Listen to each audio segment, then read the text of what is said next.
Hello, welcome to Maddie Makes. In this video, we are diving deeper in with Miss Trish Anderson, and she is going to talk to us about stash management. Now, this is stash management in the form of do not outlive your stash. So be prepared for a little bit of a darker conversation, but a very true conversation where you have to be realistic on the things you acquire and your lifespan, and to not be a burden on others. So as dark as that can be, it is very realistic and a very natural progression of life. So let's dive in, and we're going to see Miss Trish in the dyeing room, and we will get to the dyeing video, but this really awesome chunk was in the middle of that footage, so I just extracted it for you. So here's Miss Trish Anderson. Stash management. One of the ways I talk to prospective spinners that wanted to work for me is I'd send them the superwash, 2 ounces of superwash. I said, spin this and then time yourself. If you're not doing a half an ounce per half an hour, or then you probably won't be happy with this job because it'll take you too long. Because I was paying $2.65 an ounce for a single. I provided the fiber and paid for the shipping. But I mean, if it took you 3 days to do 2 ounces, then they'd get frustrated, and that's why I sent superwash out, because it was enough like spinning. So I did a time management survey with the guild a while back, and I called up 10 of my guild members, my fellow guild members, and some were retired and some weren't, and some were knitters, some were weavers, and I was asking them, well, how long does it take for you to spin an ounce of yarn? And most of them people, the average was about an hour if they really stuck to it. Some people, it was a lot longer. Okay. So then I said, how many fleeces, unwashed fleeces, do you have in your stash? Oh goodness, the questions. That the average was about 16. I'm above average. And I said, oh okay. And how much processed wool do you have in your stash? It was about 10 pounds or more. Wow. I can't exactly remember. It's been a long time. So, okay. So 16 fleeces, unless you're sending it to a mill, and that can take almost a year to get it back, depending on the mill. And then you have to pay for it. And then you have 10 pounds, and it takes you over an hour to spin 1 ounce. And braids are usually in 4 ounces. So that means you're going to spend 4 hours spinning. Okay, fine. I said, now, what do you do with your yarn once you've spun it and whatever? And a knitted project and a weaving project was about 100 hours. I talked to really exceptional weavers and spinners. Right, that do knitters. Some large projects too. Right, and it was about 100 hours. Some were less, some were more. So 100 hours. And how much did these things weigh? Between 8 ounces and a pound. So we know that it's going to take 8 hours or more, because you have to ply for a knitted garment or whatever they were going to make. And it was going to take them 100 hours to knit it. So let's do the math on that. So it's going to take 8 hours to make the yarn, 8 ounces. They're going to need more because it was 12 to a pound ounces. Right. And then 100 hours to do the fashioning. To make the garment or whatever. Yeah. And so then my question was, how many hours a week do you spend on your hobby? The average was 6 hours. Oh my gosh. So 6 hours is only 6 ounces, let alone the part of the 100 hours to construct the item. We're not even talking about the fleeces that you have to wash. So That's prepared fiber. Yeah. yeah, that was, yeah, prepared fiber, dyed, made into something. So all the math came through, and I'm sure maybe I'm a little rusty on these figures. So if you're doing the math right now on the calculator, wow, you probably have a better answer than me. But they could only make one project in a year. Mm-hmm. So they only needed Pretty much one fleece a year. 2 pounds of fiber a year. Mm-hmm. Well, it's not even a fleece. I have some fleeces that are 11 pounds. Right. That's washed and cleaned. Right. Mm-hmm.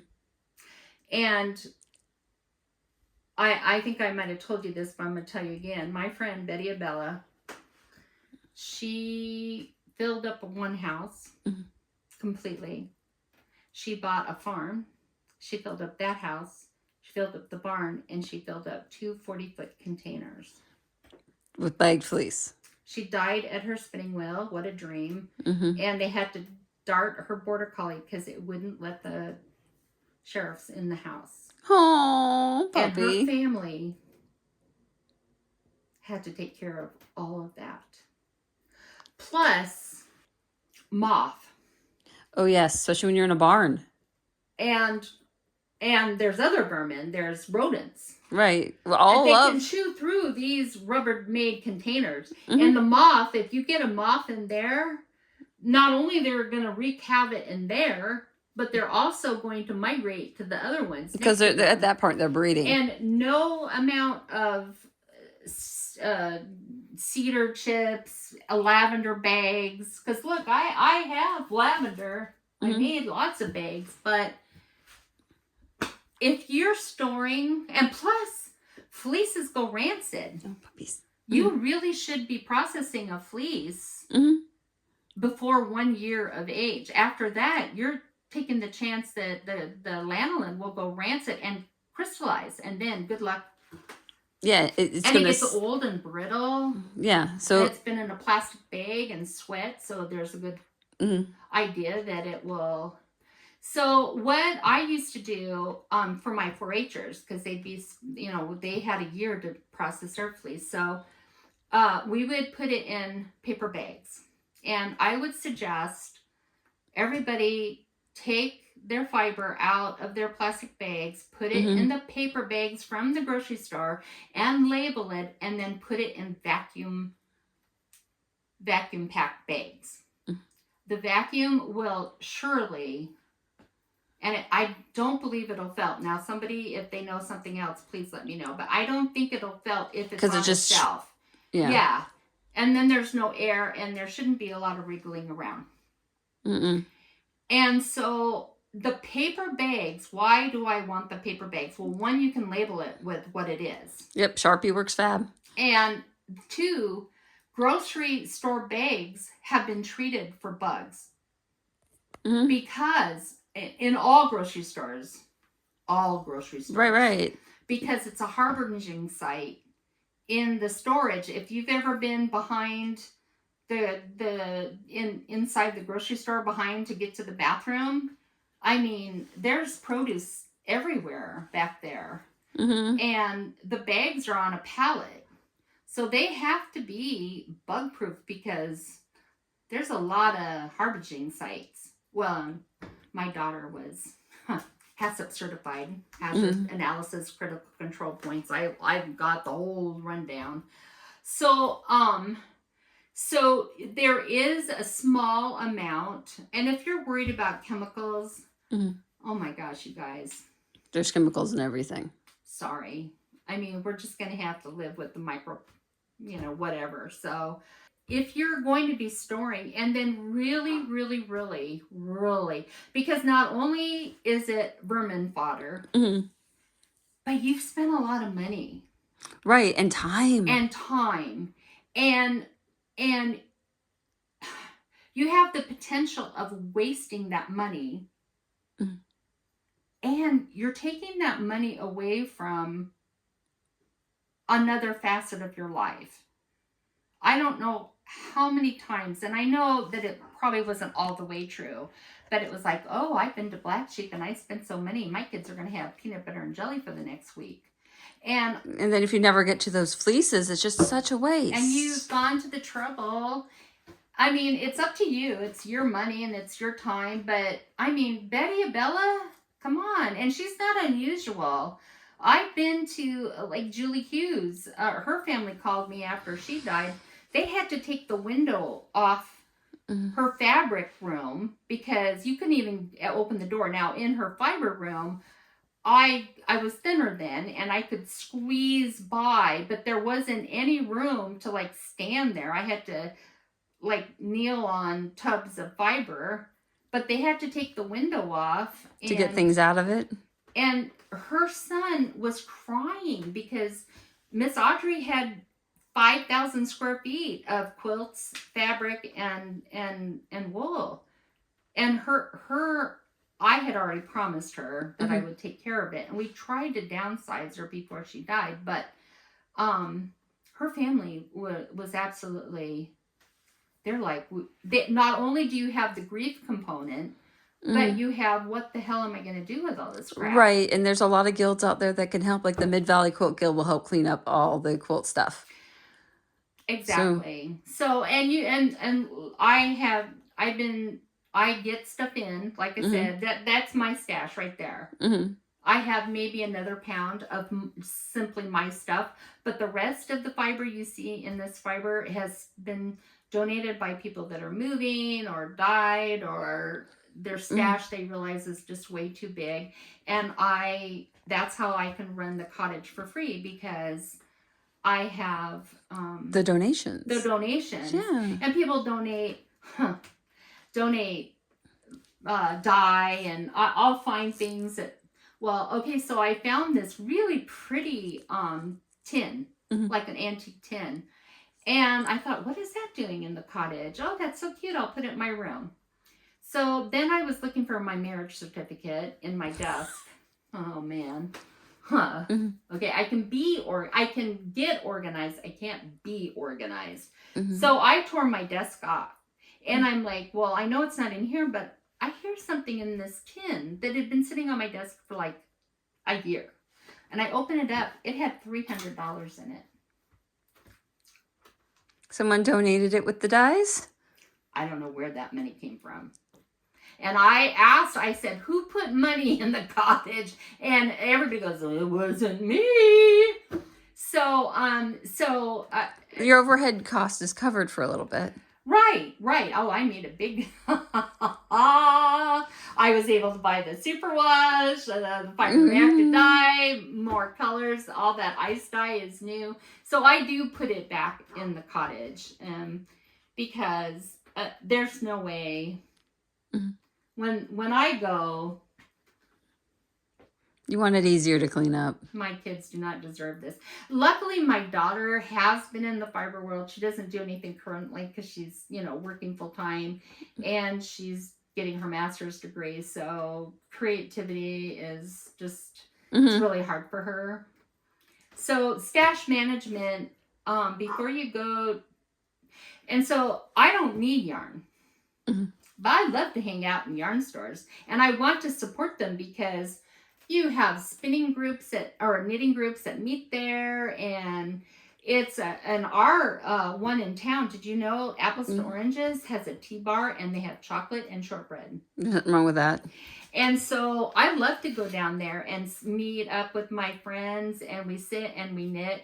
But I do feel obligated to buy something because, we're using the toilet, and she can't run that shop for free. So I buy accessories like stitch markers and buttons, even though I don't make sweaters, and scissors and row counters. And so I try to buy things like that. Well, and I buy tea from the tea bar, and I might buy some chocolate. I don't know. You got to support it somehow. Yeah. And so when I go into a yarn shop, that's what I buy, so that I don't have to, because I have the ability to make a lot of yarn in a short amount of time. And I'm a fast knitter too, but no, I'm at capacity. with knitting garments. I mean, I have more than I'll ever wear, and I'm trying to give it away, and my daughter's going through menopause, so she doesn't want anything wool. She doesn't even want to see the wool. And I've already made everybody so much stuff. So, and that's why I'm getting into Tunisian crocheting, because it takes up yarn. Oh my God, it eats yarn. Eats yarn for breakfast. And it's easy, it's mindless, and there's a lot less challenges. I'm going to make curtains for my room, and I'm going to make... They're going to be blackout curtains. Yes, they are. Because the Tunisian crocheting fabric is so dense. It's like 3 layers thick. Yeah. And so it'll be great, because even though they're pretty new windows, there is a little chill that comes through, or too hot, because it's west facing. So light. And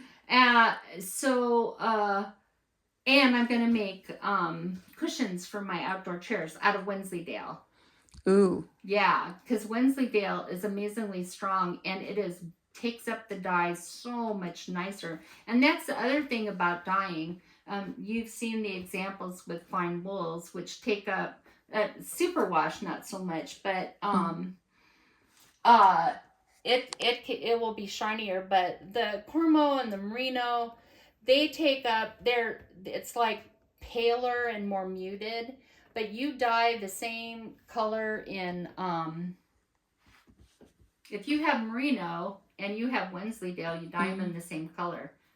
That Wensleydale is so shiny. So shiny. It's got a sheen to the fiber. It's like silk. Okay, it feels like barbed wire, but if you spin it real loosely... And it's a longer fiber, so you can. Yeah, and, don't put a lot of twist in it.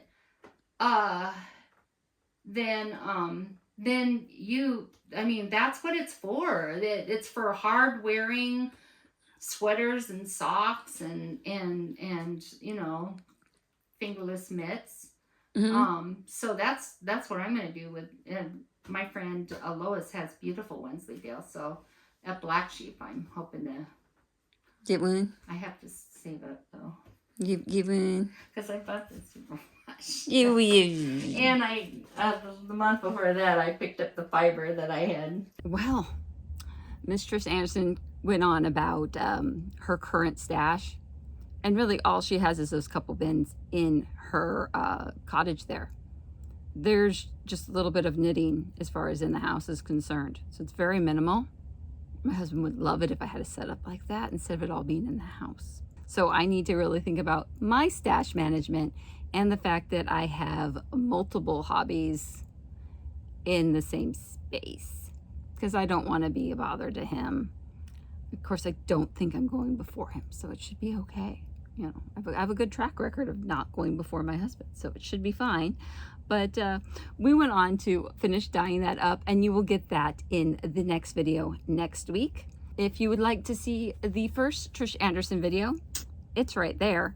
And so don't forget to subscribe for more interviews with wonderful fiber folks, and just me. There'll just be a lot more of me, and hopefully some fiber animals, and wonderful crafting, y'all. Get your hands in some fiber.